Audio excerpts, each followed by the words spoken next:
신명기 네 번째 시간입니다. 잠깐 또 이제 복습을 하자면, 출애굽기 시작하면서 이제 창세기 마지막 때 요셉과 이제 그 야곱의 가족들 70명이 다 고센 땅에 정착을 하다가 요셉 모르는 왕이 일어나고 출애굽한 다음에 출애굽기 19장 보시면 시내산에서 이제 언약을 맺게 됩니다. 여기서 하나님께서 십계명도 주시고 또 율법도 주시고 또 이렇게 성막 지으라고 그러셔서 1년 동안 성막을 짓고 또 레위기 말씀을 주셔서 여기서 있다가 민수기 이제 1장이 되면 인구조사를 시키십니다. 그래서 인구조사 쭉 시키고 이제 거룩해라 준비시키신 다음에 민수기 11장부터 이제 시내산에서 출발을 시작합니다. 이제 11장부터 계속 불순종과 반역이 되다가 이 가데스 바네아라는 곳에서 12명의 정탐꾼을 보냈는데 이때 결정적으로 이 사람들이 불신앙의 모습을 보여서 이제 38년 동안 광야에서 이렇게 돌다가 다시 이제 하나님께서 다시 이제 그 1세대가 다 죽고 2세대를 이 모압 평지로 인도하십니다. 신명기는 이 모압 평지에서 시작됩니다. 그래서 신명기가 총 그 34장까지 되어 있는데 세 부분으로 나눠집니다. 모세가 세 번에 걸쳐서 이제 곧 가나안 땅으로 들어가게 될 그 출애굽 2세대들에게 세 번에 걸쳐서 하는 설교라고 말씀드렸습니다. 그래서 첫 번째 설교는 과거에 이스라엘 백성들이 어떻게 했는지, 너희 부모 세대가 어떻게 했는지를 쭉 설명해 주면서 너희는 그러지 말아라 라고 설명하는 부분이고, 이제 오늘부터 5장부터 이제 그 26장까지는 현재적으로 언약을 갱신하시는 부분인데, 두 번째 설교 가장 긴 부분으로 언약을 갱신하시는 그런 내용이 되고, 이제 27장부터 34장까지는 가나안 땅에서 이렇게 미래에 앞으로 너희가 어떻게 살아라 라는 이제 미래적인 설교를 이제 하게 됩니다. 이제 오늘 정확히 하면 4장 44절부터 모세가 이스라엘 자손, 더 정확히 말하면 출애굽 2세대, 즉 신세대들에게 선포한 그 설교, 율법의 말씀이라고 볼 수 있습니다. 그래서 이 표를 보시면 과거, 현재 제가 지난번에 다 나눠드렸기 때문에 오늘은 넣지 않았습니다. 이제 오늘 부분은 이 5장부터 11장 부분을 그리고 12장 26장 이 두 부분으로 또 현재 나눠지는데, 이걸 좀 확대시키면 오늘 교재에 나눠드린 이 표가 됩니다. 그래서 5에서 11장은 율법을 갱신하는 서문이 됩니다. 하나님께서 모세 시내산에서 처음 주셨던 율법이 점점 이제 늘어나게 되는데, 그 기초가 되는 십계명을 다시 한번 설명해 주시고 그 율법의 원리에 대해서 쭉 설명을 한 다음에 12장에서 26장을 저희가 신명기 법전이라고 부릅니다. 출애굽기 20장에 보시면 십계명이 처음 나옵니다. 하나님께 십계명이 주신 내용이 나오고, 20장 22절부터 23장까지 언약의 책이라고 불리는 그 언약의 내용들이 쭉 나옵니다.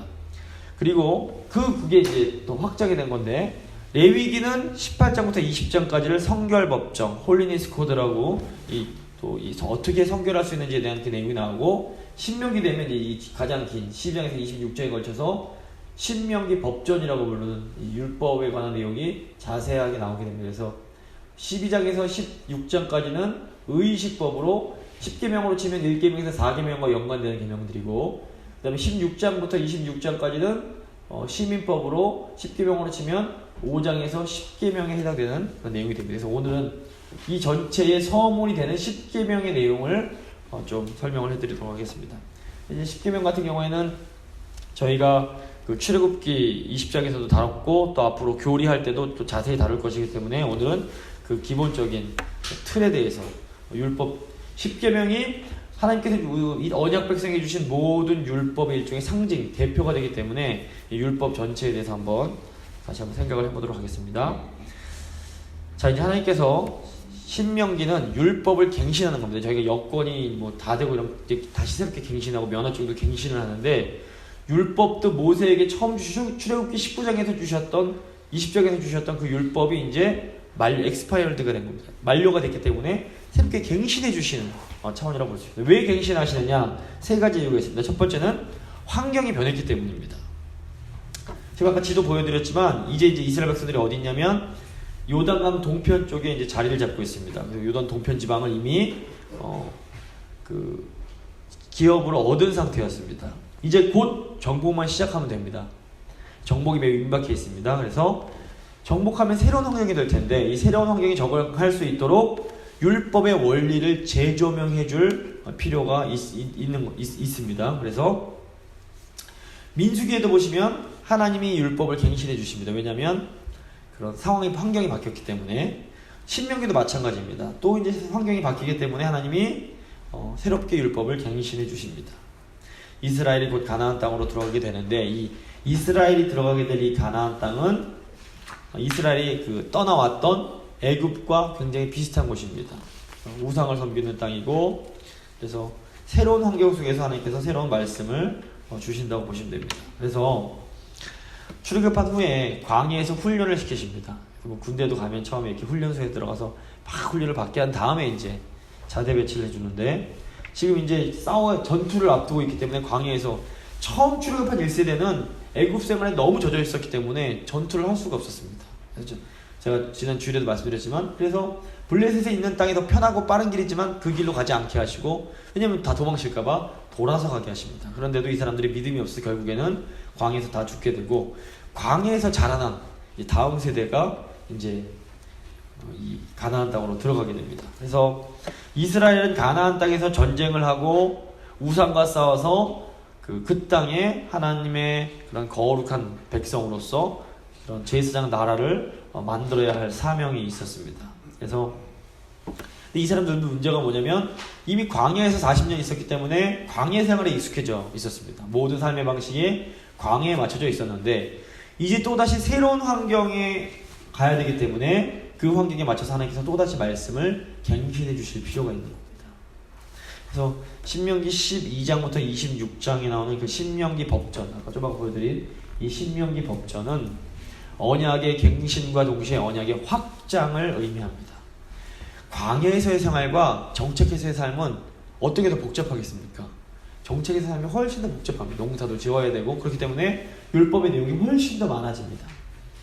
처음 주셨을 때는 율법이 굉장히 심플합니다. 20장에서 23장 몇 장 되지 않습니다. 근데 이제 이 사람들이 죄를 지니까 또 늘어나고 점점 이제 하나님께서 주신 율법들이 늘어나게 됩니다.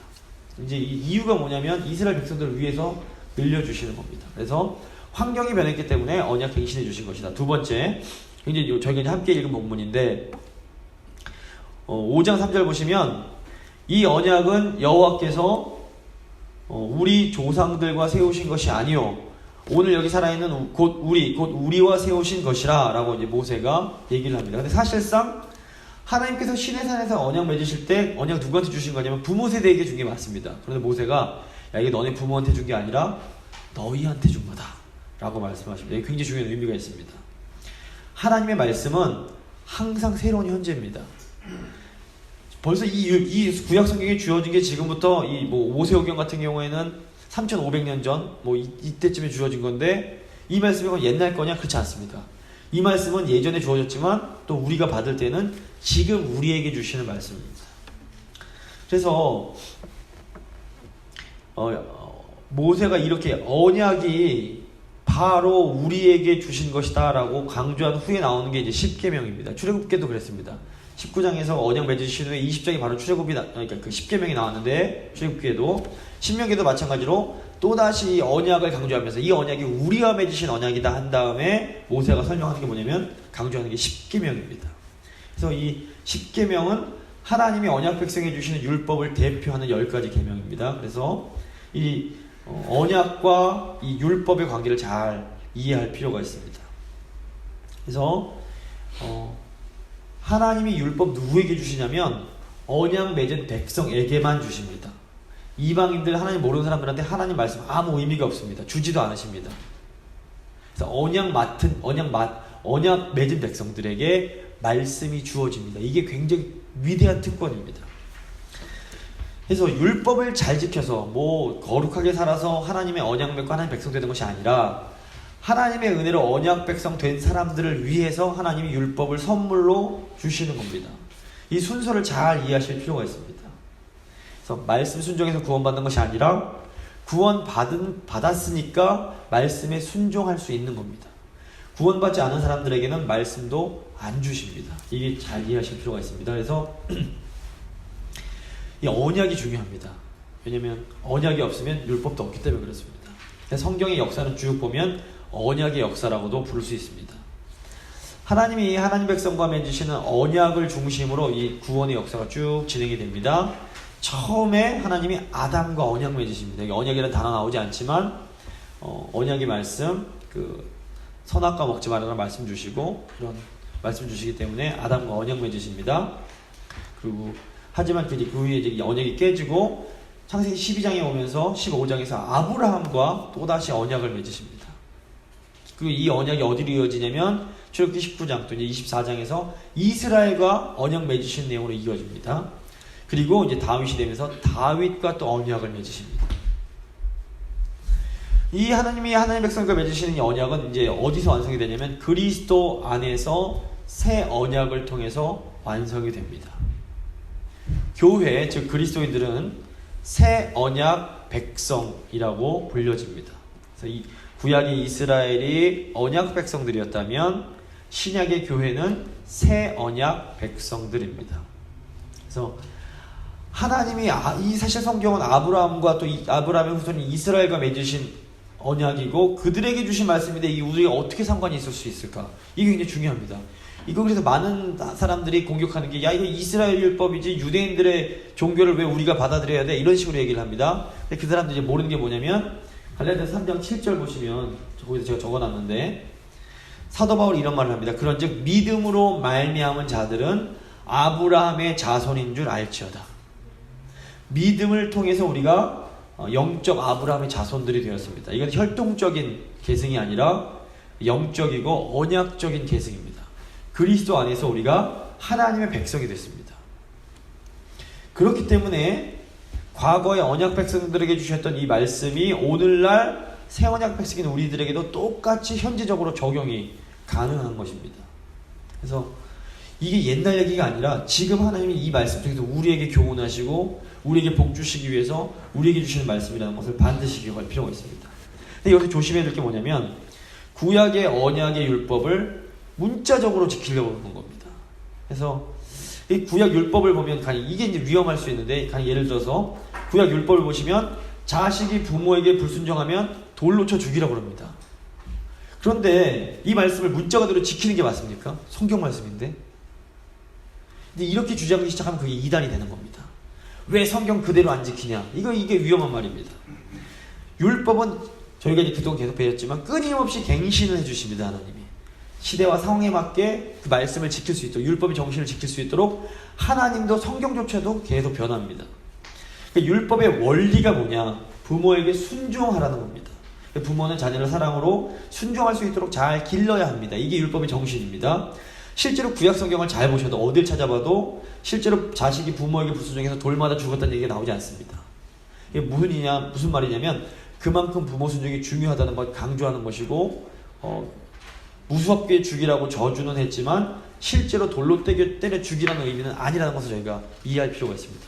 그러니까 예를 들어서 자식이 너무 속색이면 아이고 야 호적파라 막 부모가 화나셔서 그러시는데 진짜 호적파는 부모가 없습니다. 그때 그 말 듣고 예 알겠습니다. 그리고 호적파면 그건 잘못된 겁니다. 마찬가지입니다. 성경 말씀도 하나님 우리에게 어떤 말씀 주실 때 문자 고조고대로 듣는 게 말씀 잘 순종하는 게 아니라 그 말씀에 담겨있는 하나님의 마음을 잘 이해하고 그 마음을 잘 지키는 것이 하나님께 정말 말씀 잘 듣는 거고 어떤 의미에서 영적인 아버지는 하나님께 효도하는 길입니다. 이 마음을 잘 이해해야 됩니다. 그래서 하나님이 이 율법을 우리에게 주신 목적과 의도를 이해해야 되는데 그 목적이 뭐냐? 이 거룩한 백성, 제사장 나라로 잘 살라는 겁니다. 그래서 율법을 자꾸 이렇게 바꾸고 그 시대와 상황에 따라서 장소에 따라서 갱신해 주시는 목적이 뭐냐면 하나님 백성들이 하나님 뜻 안에서 거룩한 백성으로 제사장 나라로 잘 살게 하기 위해서입니다. 그래서 그 구약 보시면 특별히 오보고성경 보시면 거룩한 백성에 대한 얘기가 계속해서 나옵니다. 레위기 보시면 특별히 부정한 것, 정결한 것으로 나눠지는데 거룩으로 나가려면 정결을 통해서만 나갈 수 있었습니다. 그런데 그럼에도 불구하고 거룩은 우리가 쟁취하는 것이 아니라 우리가 만들어내는 것이 아니라 거룩하신 하나님이 우리에게 주시는 것이었습니다. 그래서 우리가 할 수 있는 건 정결한 건데 우리가 정결하려고 했으면 거룩을 하나님이 덧입혀 주시는 겁니다.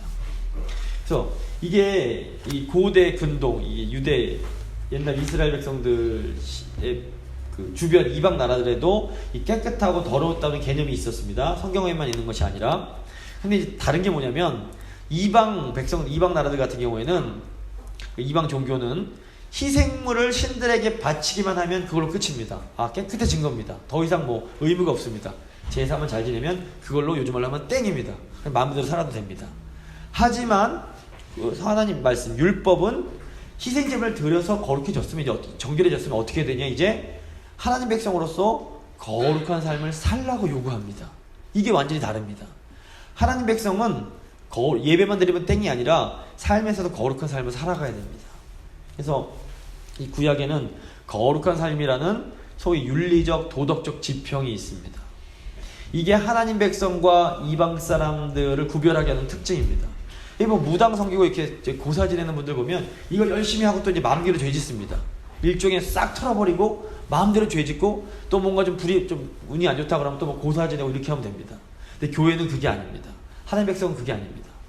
열심히 예배 드리지만 그 예배가 삶으로 이어져야 됩니다. 그래야만 하나님이 기쁘게 받아주십니다. 그래서 너는 여호와 하나님의 거룩한 백성이라. 이 하나님 늘 우리에게 말씀해 주시는 겁니다. 이게 일종의 기복신앙과 언약신앙의 차이입니다.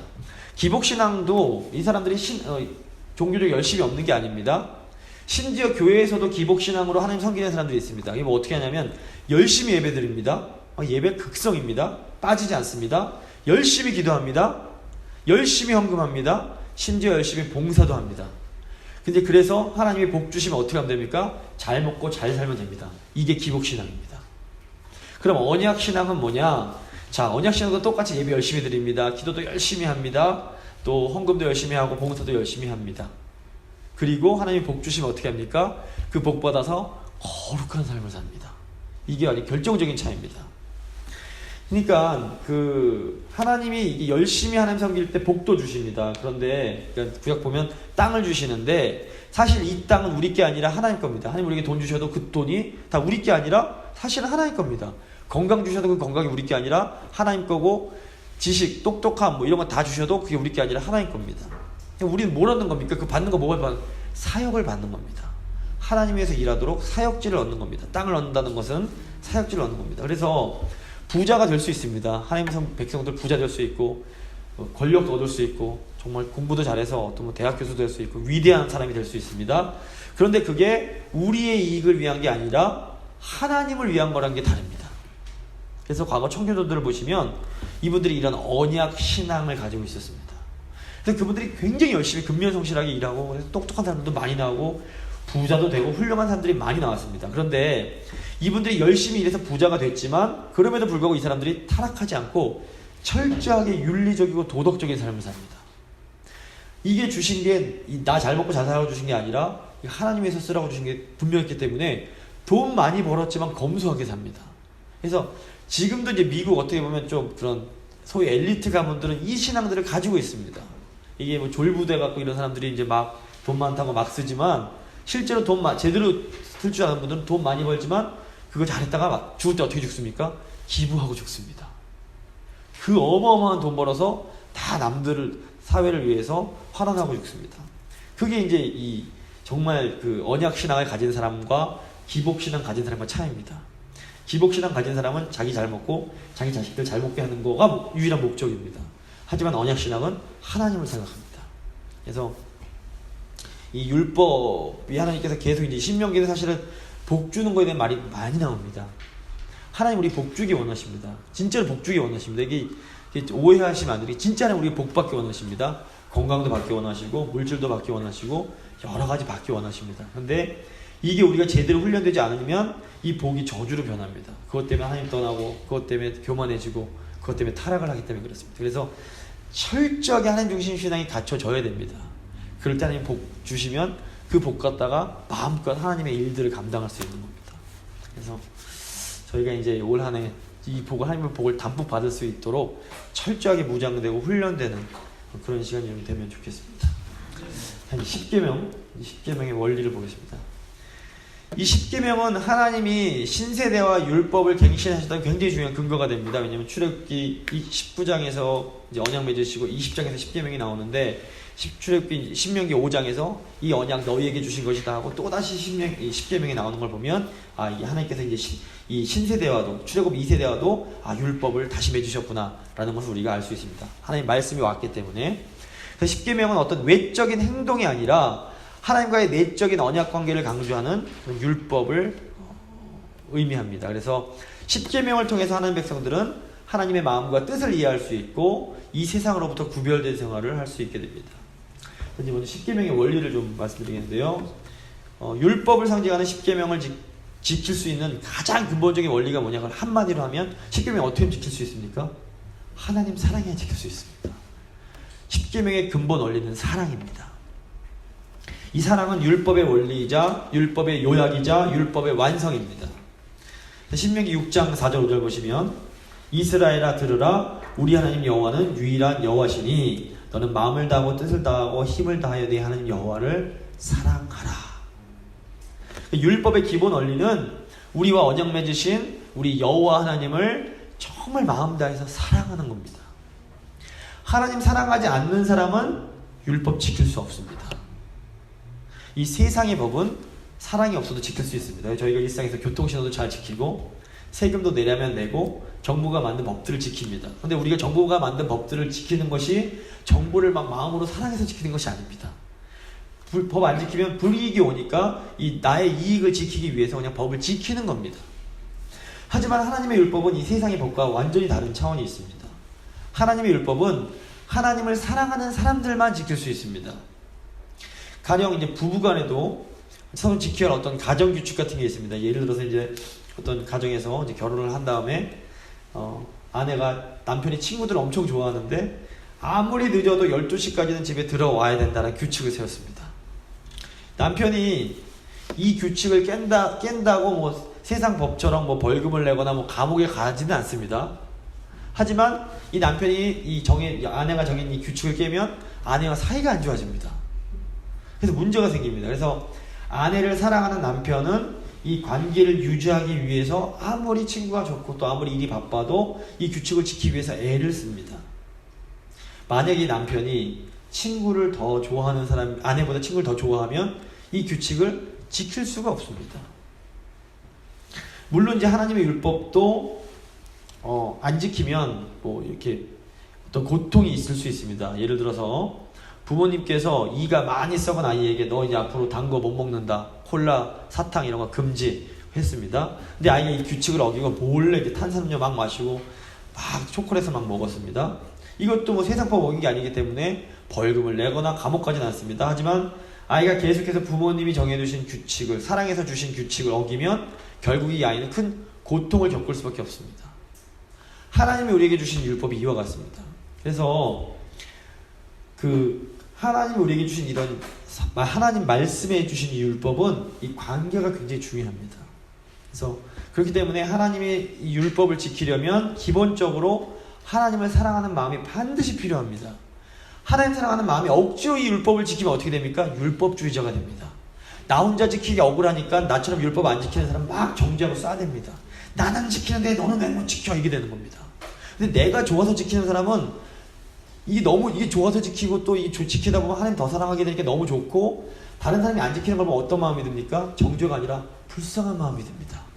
이 좋은 걸 못 지키다니 너무 안타깝다. 어떻게 하면 저 사람이 이 귀한 말씀을 지킬 수 있도록 도와줄 수 있을까?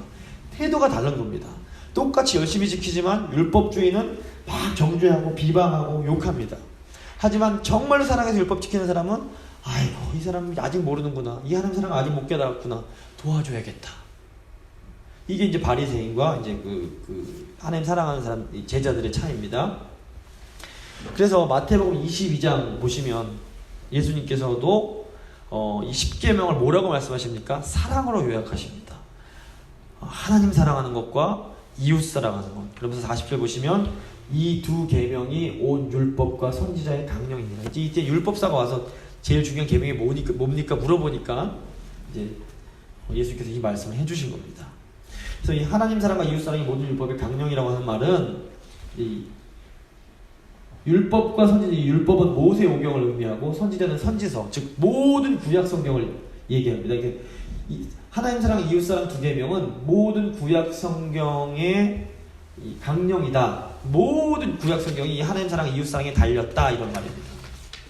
그래서 사도 바울도 로마서 13장 보시면 좀 길지만 이 사랑이 얼마나 중요한 것인지 이 사도 바울도 이 구약 율법에 대해서 완전히 이해했던 사람이기 때문에 이런 말을 합니다. 피차 사랑의 빛 외에는 아무에게도 빛도 지지 말라. 남을 사랑하는 자는 율법을 다 이루었느니라.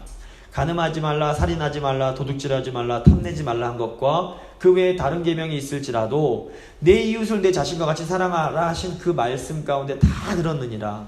사랑은 이웃에게 악을 행하지 아니하나니 그러므로 사랑은 율법의 완성이니라. 그래서 율법 지키려면 어떻게 됩니까? 사랑해야 됩니다. 하나님 뜨겁게 사랑하고 이웃도 뜨겁게 사랑해야 됩니다. 그래서 내 안에 사랑의 마음이 없으면 아무리 교회 열심히 다니고 기도 많이 하고 헌금 많이 하고 막 이렇게 한다고 해도 하나님이 기뻐하시는 계명을 지킬 수가 없습니다. 그러므로 우리가 하나님 계명 온전히 지키려면 반드시 하나님 사랑하는 마음이 필요한데, 근데 이 사랑의 마음이 우리가 그냥 저절로 생기는 것이 아니라 성령께서 주시는 겁니다. 그래서 우리 힘만으로는 하나님 사랑하기가 너무 힘들고 이웃 사랑하기가 너무 힘듭니다. 사랑하고 싶어도 잘 안 되는 게 인간입니다. 그렇기 때문에 늘 성령으로 충만해야 합니다. 그래서 하나님 제게 사랑할 수 있는 성령의 영을 부어주십시오. 사랑의 영을 부어주십시오. 간절히 기도해야 됩니다. 이게 안 되면 다른 건 잘해야 소용이 없습니다. 하나님께서 이걸 우리 이 마음 계속 주시도록 열심히 기도해야 할 것 같습니다. 10계명의 구조와 내용에 대해서 살펴보겠습니다. 구조 제가 다 교재에 적어드렸는데요. 10계명 쭉 있고요. 오른쪽에 이제 십명기 법전이 이 10계명을 확장한 겁니다. 원리를 쭉 10계명으로 되어 있고요. 두 번째 보시면 신명기 법전의 이 내용들이 12장에는 13장, 14장, 16장, 19장 쭉 이 10계명의 내용들이 더 구체적으로 적용되고, 이건 헌법이라는 일종의 규칙들이라고 볼 수 있습니다. 그래서 내용은 출애굽기 할 때도 한번 말씀드렸고, 또 앞으로 교리할 때 10계명은 또 한 계명 한 계명 그 의미에 대해서 교리적으로 자세히 말씀을 드릴 테니까 이거 그냥 참고해 주시면 되겠습니다. 일단 잘 아시는 것처럼 10계명은 크게 두 차원이 있는데요. 두 개의 지평이 있는데, 하나는 하나님과의 관계라는 지평, 이 수직적 지평이 있습니다. 그리고 또 하나는 사람과 이웃과의 관계라는 지평이 있습니다. 이 두 지평이 굉장히 중요합니다. 이걸 따로 나는 하나님만 사랑한다? 이건 말이 안 됩니다. 나는 이웃만 사랑한다? 이것도 말이 안 됩니다. 이거 거짓말입니다. 이게 거짓말까지 아니지만 오해하시는 겁니다. 나는 하나님은 사랑하지만 이웃 사랑이 좀 약해? 이건 이럴 수 없습니다. 나는 이웃 사랑은 강한데 하나님 사랑이 약해? 이게 안 됩니다. 이거 오해하신 겁니다. 하나님과의 관계가 이웃과의 관계를 통해서 드러나야 하고, 또 반대로 이웃과의 관계가 하나님과의 관계를 통해서 나타나야 됩니다. 그러니까 이게 조금 어려운 말을 쓰면 신학과 윤리의 만남입니다. 신학은 하나님과의 관계, 윤리는 이웃과의 관계. 또 영성과 윤리의 만남입니다. 영성은 하나님과의 관계니까 하나님 잘 믿는다, 기도 열심히 한다는 사람이 이웃 사랑하지 못하면 그건 가짜입니다. 열매가 없기 때문에 그렇습니다. 영성과 윤리의 만남. 또는 칭의와 성화의 관계라고도 볼 수 있습니다. 하나님 우리 칭의, 의롭다 하시면 이거는 이웃과의 관계를 이 성화를 통해서 드러나야 합니다. 그래서 이거를 한국교회가 많이 실패하고 지금 욕을 먹는 이유가 이 두 개의 관계를 잘 이해하지 못해서 그렇습니다. 우리가 하나님을 뜨겁게 열성적으로 믿는데 이웃과의 관계에 소홀한데, 이것은 하나님을 죄송하지만 잘못 믿고 있는 겁니다. 그래서 교회가 많이 욕을 먹고 있고 땅에 버려진 소금, 이 맛을 잃은 소금처럼 땅에 버려서 밟히고 있는데, 이게 어떻게 보면 좋은 기회가 될 수 있습니다. 다시 반성하고 우리가 회개하고, 이스라엘 백성들이 바벨론의 유수로 끌려갔을 때 회개하고 돌아갔던 것처럼 한국 교회도 다시 한번 이제 이런 어려움을 통해 다시 한번 회복될 수 있는 기회가 될 수 있습니다. 그리고 그 역할에 제국교회가 굉장히 중요한 역할을 해야 합니다. 자, 이제 10계명과 윤리입니다. 10계명의 각 내용은 윤리적인 것을 굉장히 많이 담고 있는데요. 그러니까 윤리를 영어로 ethics라고 그러는데, 이게 헬라어 ethos라는 단어에서 이제 파생된 건데, 구약에 나오는 히브리어 자체는 윤리라는 단어 자체가 없습니다. 좀 비슷한 단어가 뭐냐면 수양이나 계율을 뜻하는 무사르라는 단어가 있고, 또 생활방식, 길을 뜻하는 데레크라는 단어가 있습니다. 그래서 한마디로 구약에서 윤리가 뭐냐, 그거는 하나님 은혜로 구원받은 사람들, 언약 백성 된 사람들이 하나님 뜻대로 살아가는 방식이 윤리입니다. 그러니까 하나님 백성들은 윤리적인 사람들일 수밖에 없습니다. 다시 말해서 하나님 백성은 도덕적인 사람들입니다. 그래서 근데 물론 이 율법은, 그러니까 하나님 백성들에게는 율법이라는 생활 방식이 있었습니다. 근데 율법은 언약 백성들이 추구하는 최종 목적은 아니었습니다. 언약 백성들은 율법을 통해서 그 율법을 주신 하나님을 바라보면서 살아야 했습니다. 그래서 10계명을 어떻게 눈에 보이는 행동, 내가 우상 섬기지 말라고 그러셨으니까 내가 우상 절 안 했으니까 나 1계명 지켰어, 끝. 이거는 잘못된 겁니다. 우상 섬기지 말라고 하신 그 말씀 뒤에 있는 하나님의 그 마음을 잘 이해해야지 비로소 10계명을 온전히 지킬 수 있게 됩니다. 그래서 하나님 백성은 율법을 통해서 하나님의 마음과 뜻을 반영하는 굉장히 인격적인 삶을 살아가야 합니다. 그래서 사무엘상 보시면 이 사울 왕이 사무엘을 기다리지 못하고 먼저 그냥 전쟁에 나가기 위해서 번제를 드려버렸는데, 이때 사무엘이 하나님께 순종하지 않은 사울 왕에게 여호와께서 번제와 다른 제사를 그 목소리 순종하는 것보다 순종하는 거 좋아하신 것 같이 좋아하시겠나이까? 라고 묻습니다. 제사 아무리 열심히 드려봐야, 눈에 보이는 제사 드려봐야 사울 왕 당신이 하나님 그 말씀에 귀 기울이는 것보다 하나님이 그거 더 좋아하시겠냐, 이제 이걸 묻는 겁니다. 그래서 그럼 이때 나온 말이 사무엘상 15장 22절에 순종이 제사보다 낫고 듣는 것이 수양의 기름보다 낫다라고 말씀을 합니다. 그래서 이 율법은 제사 지키는 건 율법 순종하는 거였는데, 보이는 율법 순종하는 것과 하나님 목소리 청종하는 것은 분명히 다릅니다. 어떻게 더 먼저냐면 하나님의 목소리에 청종하는 게 가장 급선무입니다. 하나님의 음성 들어야 됩니다. 하나님의 나를 향한 마음을 잘 들어야 됩니다. 이거 없이 그냥 아무리 많이 한다고 해도 카운트가 안 됩니다. 이미 반칙한 다음에 1등 해봐야 카운트가 안 되는 것처럼, 하나님 마음을 잘 이해하지 않고 그 목소리 듣지 않은 상태로 아무리 내가 열심히 내서 해본다 한들, 이게 하나님 보실 때는 이미 더러워진 거기 때문에 받아들일 수가 없는 겁니다. 그래서 신약시대 바리새인들만큼 눈에 보이는 율법 잘 지킨 사람들이 세상에 없습니다. 하지만 하나님 보시기에 그 사람들은 이미 아웃입니다. 율법 저버린 사람들이고 하나님 뜻대로 행하지 않는 사람들이었습니다.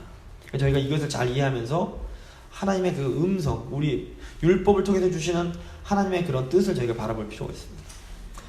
그래서 아까 말씀드렸지만 하나님 백성들의 윤리적인 삶은 근본적으로 하나님과의 깊은 사랑 안에서 시작되는 것이라는 것 아실 필요가 있습니다. 그래서 내가 거룩하니 너희도 거룩할지어다 라는 이 레위기 11장 45절 말씀은 마태복음 11장 29절에서 나오는 나는 마음이 온유하고 겸손하니 나의 멍에를 보고 내게 배우라 라는 예수님 말씀과 본질적으로 똑같은 말씀입니다. 그래서 은혜가 먼저입니다. 하나님의 사랑을 깨달아야 그 사랑을 가지고 거룩한 삶, 윤리적인 삶, 도덕적인 삶, 아름다운 삶을 살 수 있습니다. 그래서 근데 반대로 말씀 눈에 보이는 말씀 열심히 지킨다고, 교회 생활 열심히 한다고 하나님 사랑이 깨달아지는 게 아닙니다. 순서가 반대는 안 됩니다. 하나님 사랑 깨달으면 말씀 지키게 됩니다. 근데 말씀 지킨다고 하나님 사랑을 깨달을 수 있는 건 아닙니다. 그래서 둘 다 보면 비슷해 보입니다. 둘 다 말씀 잘 지키기 때문에. 하지만 하나님 보실 때 분명히 다른 종류입니다.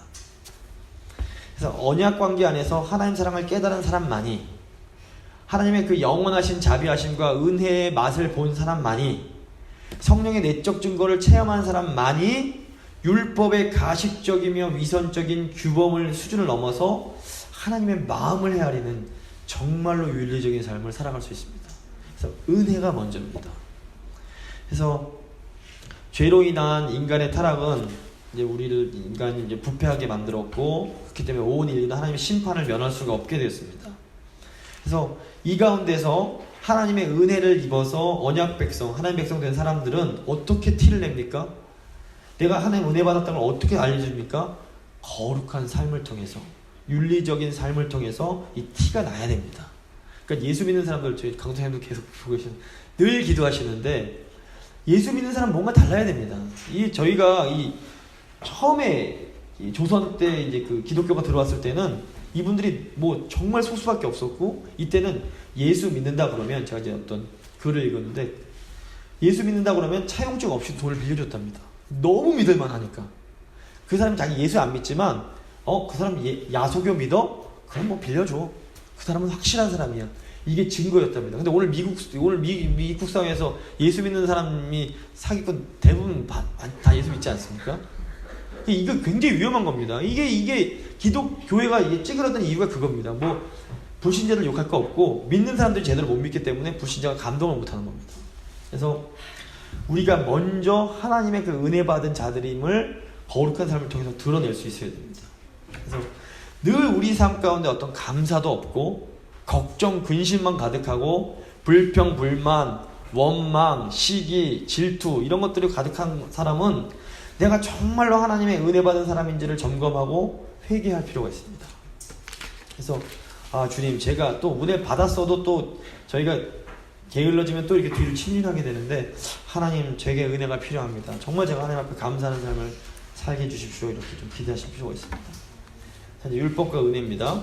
어떤 사람들은 신약은 복음 시대이기 때문에 율법은 필요 없어, 이런 말도 안 되는 주장을 하기도 합니다. 하지만 이건 이제 율법이 뭔지, 율법이 얼마나 귀한 선물인지를 잘 모르기 때문에 하는 말입니다. 그래서 예수님 당시에 바리새인들이 지켰던 그런 위선적인 율법주의는 율법을 제대로 지킨 것이 아닙니다.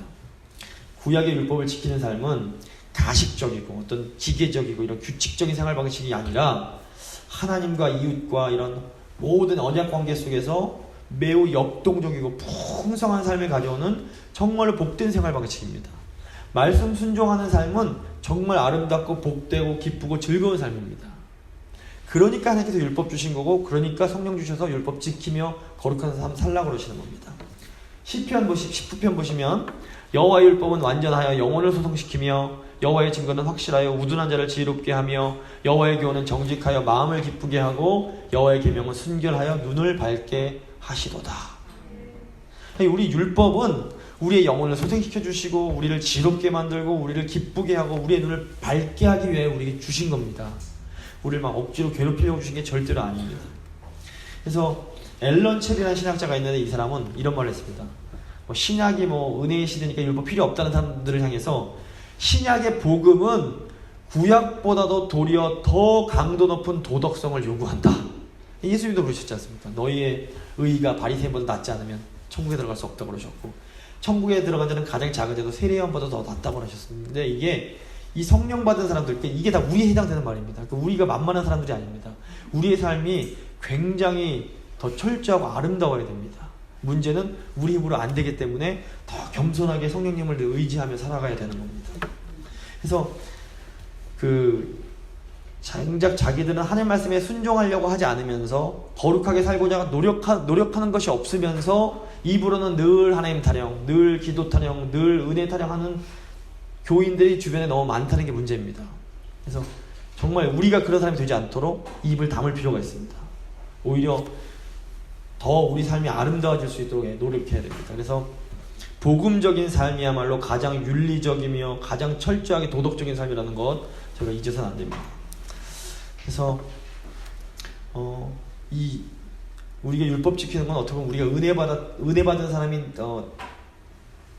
당연스럽게 나오는 그런 삶의 방식일 수밖에 없습니다. 그래서 이스라엘 사람들에게, 그러니까 언약 백성들에게 최대의 과제는 하나님을 경외하고 사랑하는 거였습니다. 하나님의 은혜를 경험하는 거였습니다. 그리고 그 사랑하는 하나님께서 주신 율법이기에 그 율법을 사랑하는 마음으로 정성껏 열심히 힘써 지켰던 겁니다. 말씀을 마무리 짓겠습니다. 10계명이 이제 앞으로 쭉 하나님 주신 말씀이 나올 텐데, 저기 이 태도, 이 자세가 중요합니다. 언약 공동체가 거룩해야 하는 것은 그 공동체가 거룩하신 하나님과 아주 친밀하고 인격적인 관계를 맺었기 때문입니다.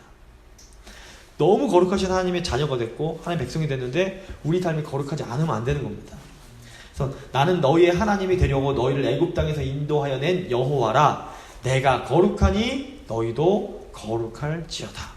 이거 하나님 우리에게 주신 말씀입니다. 그래서 이스라엘 백성들은 가나안 사람들과 이방 사람들과 달리 구별된 거룩한 삶을 살아야 했습니다. 이것은 이스라엘 백성들이 섬기는 하나님이 거룩한 분이셨기 때문입니다. 그래서 우리도 거룩한 삶 살아야 됩니다. 왜냐하면 우리가 섬기는 하나님이 너무도 거룩한 분이시기 때문입니다. 그래서 누가 우리 봤을 때, 야, 저 사람 참 훌륭하다, 참 아름답다, 참 멋있다, 이런 말이 절로 나와야 됩니다. 그 삶이 그 사람이 아직 못 미친다면 우리가 하나님 앞에 기도하면서 눈물을 흘리면서, 하나님, 제 삶이 아직도 부족합니다. 제 삶이 아직도 하나님의 그런 아름다운 예수 그리스도의 향기를 드러낸 삶을 살지 못합니다. 주님, 저를 긍휼히 여겨 주십시오. 이거 계속 기도하면서 나아가야 됩니다.